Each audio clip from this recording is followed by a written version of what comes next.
मुलांवर, जेणेकरून आपली मुलं वाईट वळणांच्या आहारी जाणार नाही. ऐसा पुत्र देई हुंडा, ज्याचा तिन्ही लोकी झेंडा.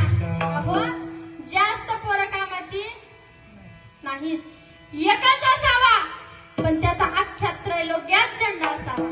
जास्त कामाची नाही. म्हणून चांगले संस्कार करा. सर्वांनी एकदा हात वर करा.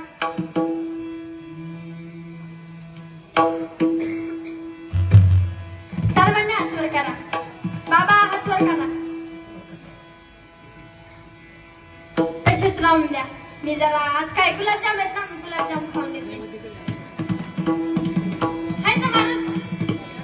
कोण नाही माहित एवढ्याला